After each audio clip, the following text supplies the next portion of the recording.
That's like the place. I done met women, man, and I then got a number, and I said, well, next week I'm going to join the military.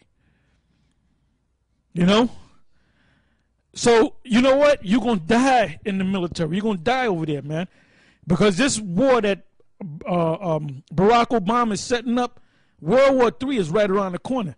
And all the troops that's going to be sent over there to the Middle East are going to take all these different troops that's stationed in Germany, stationed in Okinawa, wherever they're stationed, they're going to take all those troops and they're going to bring them to the Middle East.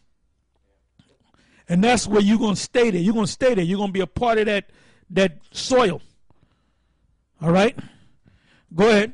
It says, the Lord shall send upon thee cursing, vexation, and rebuke in all that thou settest thine hand unto for to do. Look up the word vexing. What's the verse? Verse 20. Yeah. The Lord shall send upon thee cursing, vexation, and rebuke in all that thou puttest forth thine hand unto for to do. Now let's look that up.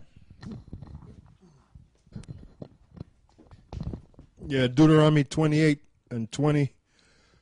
We're going to look up the words in Hebrew. Cursing, the Hebrew word is ma'ara,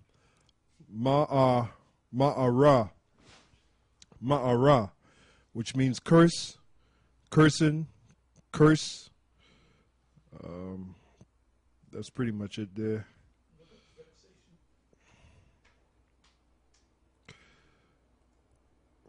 The Hebrew word for vexation is mahawama,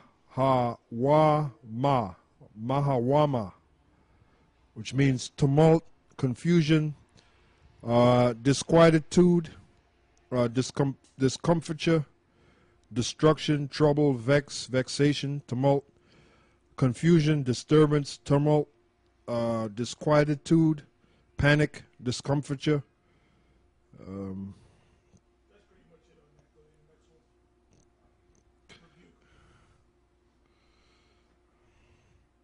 All right, the next word is rebuke. The Hebrew word is magag or magairaf, which means rebuke, reproof, rebuke, curse. That's pretty much it. It all pretty much means the same thing. All right, go ahead. The Lord shall send upon thee cursing, vexation, and rebuke in all that thou settest thine hand unto for to do, until thou be destroyed, and until thou perish quickly, because of the wickedness of thy doings whereby thou hast forsaken me. The Lord shall make the pestilence cleave unto thee, until he have consumed thee from off the land. Look up the word cleave.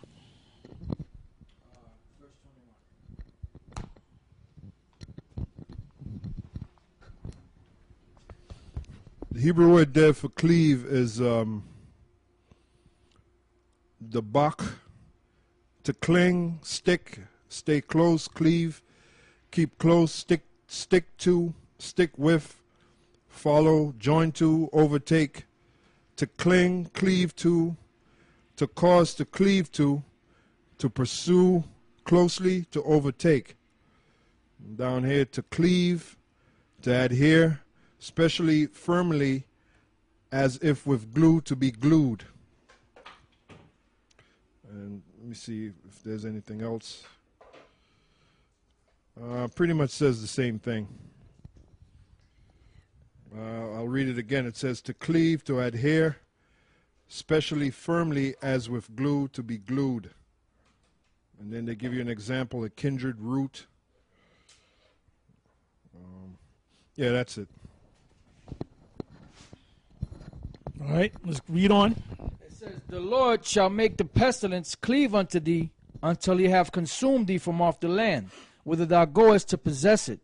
The Lord shall smite thee with a consumption, and with a fever, and with an inflammation, and with an extreme burning, and with the sword, and with blasting, and with mildew, and they shall pursue thee until thou perish. If I may say this, Tar. And that's why a lot of you have a lot of sicknesses. You know, in your body you have a lot of ailments. you know, your knee hurts and your toe hurts, and you know, you have rheumatism, you know, arthritis, and all these different pestilences, because the Lord said that He will cause that to come upon you. Now, when you look at the so-called white man, they don't have that many complications as Jake does. You know, even among the so-called Latin tribes and the North American Indian tribes, diabetes is big amongst our people, you know. Why? Because those are part of the curses that the Most High put upon our people for not keeping His laws. So all these, like the Elder Tar said at the beginning of the lesson, all these curses came upon, every single thing you read here came upon our people. And it came upon all of them, man. Yep. You know? Go ahead. It says, and thy heaven that is over thy head shall be brass, and the earth that is under thee shall be iron. Yeah, now that's twofold. That's talking about you're going to have droughts. And this is talking about in the land of Israel right before the Romans besieged Israel. You caught that hell. Then it's talking about when you came over here post-slavery and you got a little piece of land because you was a sharecropper, nothing ever panned out for you. All right? Going back to that verse again, that's talking about the yoke of iron that was around your neck.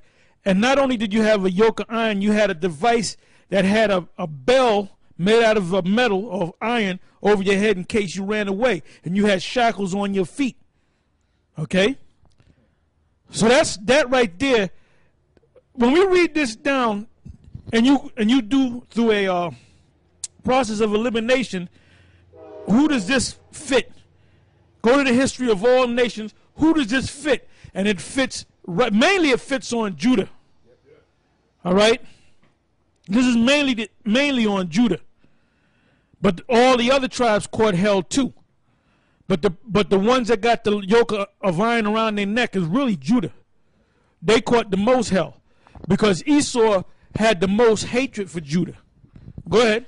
Yeah, if I may say this to all the time. And then when they put that bell over your head, they made sure they put it high enough to where you couldn't grab it with your hand. And the reason why they did that was because Jake was so fast, Esau couldn't catch him. So if they can't hold the bell, they can hear the bell ringing when he's running. You know, so that's how they were able to catch him, because Jake was too fast for Esau. That's why they used to chop their feet off, you know, because they used to run away from Esau and get away. And the only way they would be able to catch him is if another Jake would chase him. Like they show you that in that movie Mandingo. You know, another Jake would catch you. It says, let me read that again. It says, and thy heaven that is over thy head shall be brass, and the earth that is under thee shall be iron. The Lord shall make the rain of thy land powder and dust. From heaven shall it come down upon thee, until thou be destroyed. The Lord shall cause thee to be smitten before thine enemies. Thou shalt go out one way against them, and flee 7 ways before them, and shall be removed into all the kingdoms of the earth. And thy carcass shall be meat unto all the fowls of the air, and unto the beasts of the earth, and no man shall fray them away. The Lord will smite thee with the botch of Egypt. You got to go back to that. Okay. All right. Back up to the brass. No. A little bit below that. Okay. It says, the Lord shall cause thee to be smitten before thine enemies. Thou shalt go out one way against them, and flee 7 ways before them, and shall be removed into all the kingdoms of the earth. And shall be removed. Give me Luke 21:24, and be removed, whatever other precepts you got, and be removed to all the kingdoms of the earth. Because you wasn't just removed to America. You wasn't just brought over here to serve slavery. I'm talking about the tribes. You wasn't just brought over here to serve slavery in America. You were scattered all over the place. You were scattered. Well, when Christopher Columbus came over here, what they did was, I think the first group of slaves that he got was slaves from among the so-called Latin tribes, and sent them back to Spain. So a lot of those Spaniards are really Israelites. I believe the number was 500, but there was a large number of them through the years that was sent over there to serve slavery. And what happened, they intermingled among the Edomites, and there were Moors over there anyway, which were Judites. So that's how we know that Israel's all over the place, man. All right, go ahead. Luke chapter 21, verse 24.